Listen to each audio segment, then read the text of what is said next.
আসসালামু আলাইকুম রহমতুল্লাহি বারাকাতুহু। প্রিয় দর্শক, বিশ্বের যেখান থেকে আমাদের প্রোগ্রামটি দেখছেন তাদের সবাইকে আমাদের চ্যানেল ফোকাস লিস্ট 24 এর পক্ষ থেকে সুস্বাগতম। প্রিয় দর্শক, আজকে আপনাদের সাথে কথা তেমন বেশি লম্বা করব না, খুব সংক্ষিপ্ত সময়ের মধ্যে আজকের নতুন তথ্যগুলো আমি আপনাদের সামনে উপস্থাপন করব। তার আগে আপনারা আমাদের চ্যানেলটি একটু সাবস্ক্রাইব করবেন, যাতে আপনাদের সাবস্ক্রিপশনের মধ্যে দিয়ে আরো দর্শকের কাছে আমাদের কথাগুলো খুব দ্রুত পৌঁছে যায়।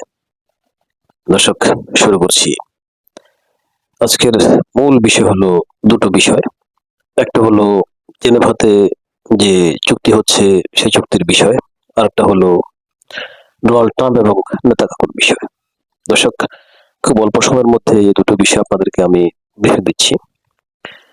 আজকে সারা পৃথিবীতে যে কথাগুলি বিভিন্ন বড় বড় গণমাধ্যমে চাওয়ার হচ্ছে, সেটা হচ্ছে ডোনাল্ড ট্রাম্প নেতানিয়াহুকে ধমক দিয়েছেন।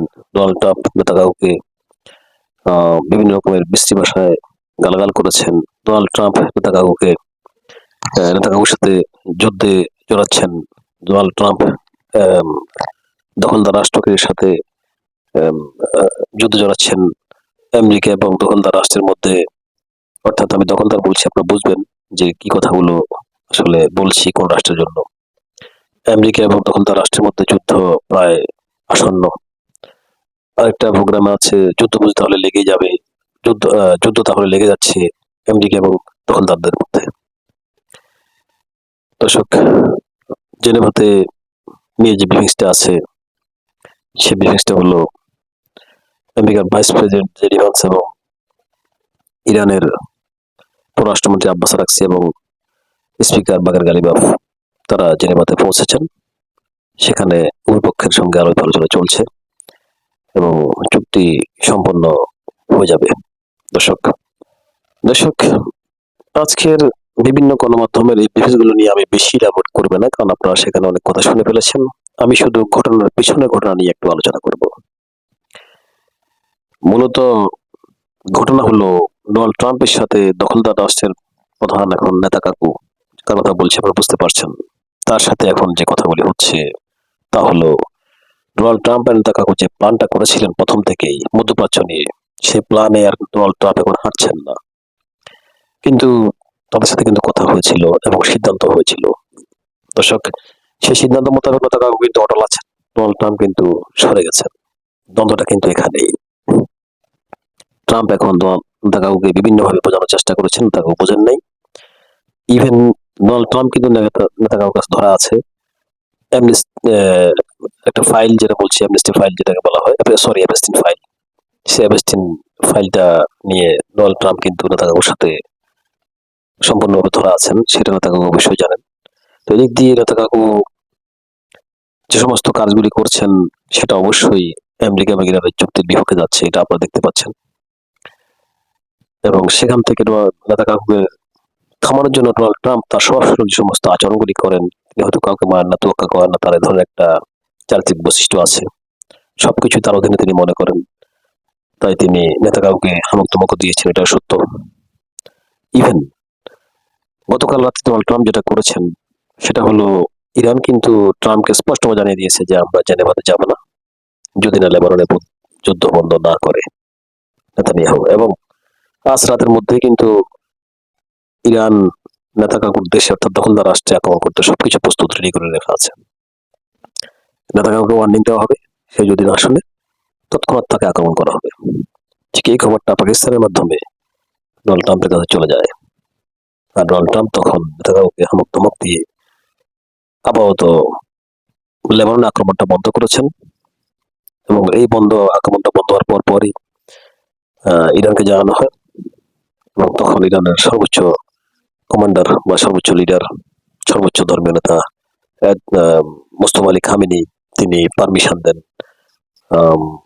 পররাষ্ট্রমন্ত্রী এবং স্পিকার বাকের আলী গালিবাফকে যে জেনেভাতে যে কনভেনশন অংশগ্রহণ করার জন্য। আব্বাস আরাকচি এবং বাকের গালিবাফ এই দুজন কিন্তু ঠিক পারমিশন পর রাতে কিন্তু তারা বিমানে উঠে চলে গেছেন সুইজারল্যান্ড জেনেভার দিকে। এটাই হলো মূল ঘটনা। এখন পর্যন্ত লেবাননের সাথে যুদ্ধ বন্ধ আছে, তবে লেবানন থেকে একটি সৈন্য কিন্তু নেতানিয়াহু ফিরিয়ে আনেনি এবং তিনি ফিরিয়ে আনবেও না। তিনি স্পষ্টভাবে বলেছেন যে চুক্তির বাইরে তিনি তিনি কোনো চুক্তির মধ্যে নেই এবং তার রাষ্ট্র স্বাধীন রাষ্ট্র। তিনি তার নিরাপত্তা এবং সার্বভৌমত্বের জন্য যেকোনো পদক্ষেপ এবং পরিস্থিতি তিনি পদক্ষেপ নিতে সক্ষম এবং যেকোনো পরিস্থিতি মোকাবেলা করতে তিনি তার সেই অধিকার তার আছে। দর্শক, এবার আসি ঘটনার পিছনের ঘটনায়। পিছনের ঘটনা হলো, আপনারা জানেন যে হরমুজ বন্ধ, বাবুল মান্দাব বন্ধ, প্রায় সবগুলো পয়েন্ট কিন্তু নেতানিয়াহুর উদ্দেশ্যের জন্য বন্ধ। সেখানে তাদের শিপ গিয়ে দূরে থাক, কোনো প্রকার বাণিজ্য গিয়ে দূরে থাক, তাদের দেশের একটা নৌকাও কিন্তু আসা যাওয়া করতে পারছে না। ইরানের আইআরজিসির জন্য, ইরানের নৌবাহিনীর জন্য, ইভেন বাবুল মান্দাব ইয়েমেনের সশস্ত্র যোদ্ধাদের জন্য। আজকে মাসের পর মাস এভাবে কিন্তু দখলদার রাষ্ট্রের তেমন একটা সুবিধা করতে পারছে না সমুদ্র পথে। আপনারা জানেন যে একটা দেশের সর্ববৃহৎ পরিমাণ এক্সপোর্ট ইম্পোর্ট, আনা নেওয়া, বাণিজ্য, বিভিন্ন ধরনের জিনিসপত্র আদান প্রদান কিন্তু সমুদ্র পথেই বেশি হয়। সেক্ষেত্রে ডোনাল্ড ট্রাম্প এবং নেতানিয়াহু বিশাল একটা বিপদে আছেন। বিপদটা কি? মূলত এই পথটা যেহেতু আটকা আছে, দখলদার রাষ্ট্রের ভিতরে কিন্তু পর্যাপ্ত পরিমাণ কোনো সমরাস্ত্র এনে যোগ করা যাচ্ছে না। কারণ প্রতিমধ্যেই সমরাস্ত্র সহ যদি কোনো জাহাজ আছে সেটাকে আটকে দিয়ে একটা মিসাইল মেরে কিন্তু উঠিয়ে দিতে পারে বাবুল মান্দাব থেকে হুতিরা অথবা ইরানের আইআরজিসি। এবং এই ধরনের অনেক কিন্তু শিপ সমুদ্রের নিচে চলে গেছে, সেটা আপনারা বিভিন্ন গণমাধ্যমে জানেন। এখন যে চুক্তিটা হয়েছে ইরানের সাথে এবং যুক্তরাষ্ট্রের সাথে, সেই চুক্তিতে কিন্তু হরমুজ খুলে দেওয়ার জন্য বলা আছে এবং হরমুজ খোলা আছে সবার জন্য, পৃথিবীর সব রাষ্ট্রের জন্য। আর ঠিক এই সুযোগটাই কিন্তু হয়তোবা কাজে লাগাবেন ডোনাল্ড ট্রাম্প এবং নেতানিয়াহু। আপনারা যতই বলেন যে ডোনাল্ড ট্রাম্পের সাথে নেতানিয়াহুর সাথে ঝগড়া চলছে, ডোনাল্ড ট্রাম্প এবং নেতানিয়াহুর সাথে বিরোধ চলছে, দুদেশের মধ্যে যুদ্ধ প্রায় আসন্ন, এগুলো আসলে এই নিউজগুলির কোনো স্থায়িত্ব আছে বলে আমাদের মনে হয় না। প্রিয় দর্শক, আপনারা কি মনে করেন? এই বিষয়ে আপনাদের মন্তব্য আমাদের জন্য খুবই উপকারী হবে। আপনারা আপনাদের মন্তব্য দিবেন। তবে বিশেষ কথা হলো, এই চুক্তির মাধ্যমে ইরানকে হরমুজ প্রণালী যে তারা যে ব্লকেজ তৈরি করে বা হরমুজ প্রণালী তারা যে বন্ধ করে দেয়, সেই বন্ধ থেকে ইরানকে সরিয়ে দেওয়াটা হচ্ছে এই চুক্তির মূল উদ্দেশ্য ডোনাল্ড ট্রাম্পের পক্ষ থেকে। তখন যে কোনো কিছুতে ইরান তকমা দিয়ে যে হরমুজ বন্ধ করে দিবে এটা বলতে পারবে না, কারণ ইরান সেখানে চুক্তিতে একটু আবদ্ধ আছে। দর্শক, এবার আসছি আরেকটা বিষয়, তা হলো আমেরিকার নিজ ভূখণ্ড, যেখানে কিন্তু ইসরায়েলের হাজার নয় লক্ষ লক্ষ লোভী আছে বলে অনেকেই মনে করেন।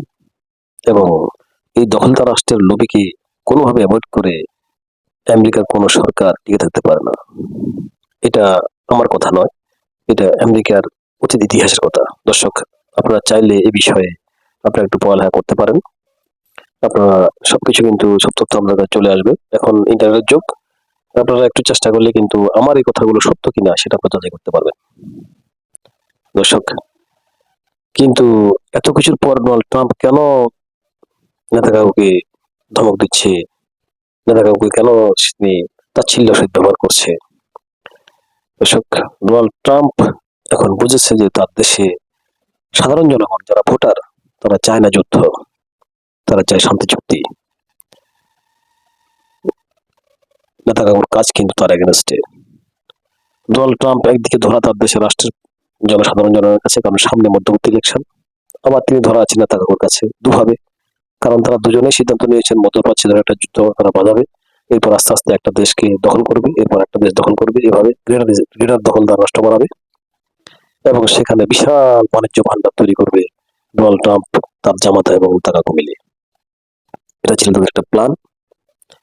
আর এই যে হরমুজ প্রণালী দিয়ে সারা পৃথিবীতে জ্বালানি তেলের প্রায় 30% আসা যাওয়া করে, সেটার একটা বিকল্প ওই তৈরি করবে এই নেতানিয়াহু।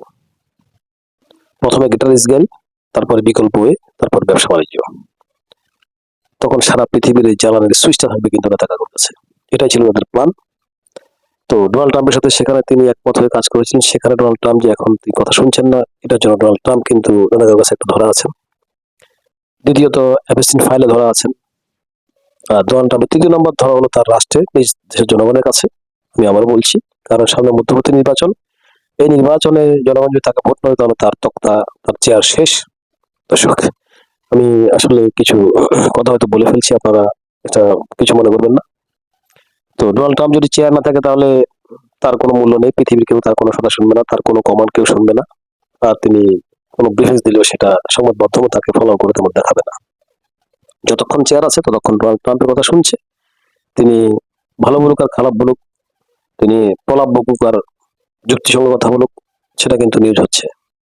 তো এটা কিন্তু তাকে খুব ভালো করে জানে। ইন দ্য মিস টাইম আরেকটা গহীন তথ্য আপনাদেরকে দিই, সেটা আমরা আপনাদেরকে উৎসগুলো বলি না, তার কারণ এটা আমাদেরও একটা সিক্রেসির বিষয় আছে। আমেরিকাতে ডোনাল্ড ট্রাম্পকে কিভাবে ক্ষমতা থেকে দ্রুত সরানো যায় সে বিষয়ে কিন্তু দখলদার রাষ্ট্রের লবি কাজ করা শুরু করেছে, এবং সেটা টের পেয়েছে ডোনাল্ড ট্রাম্প। প্রিয় দর্শক, সামনে আরো কি হয় তা নিয়ে আপনাদের কাছে আমরা পুনরায় আবার আসবো, হাজির হব নতুন নতুন তথ্য নিয়ে। ততক্ষণ পর্যন্ত আপনারা আমাদের সাথে থাকুন, আমাদের চ্যানেলটি সাবস্ক্রাইব করুন, এবং আরো দর্শকদেরকে দ্রুত আমাদের কথাগুলি পৌঁছে দেওয়ার জন্য সহায়তা করুন। আজ পর্যন্তই, ধন্যবাদ সবাইকে।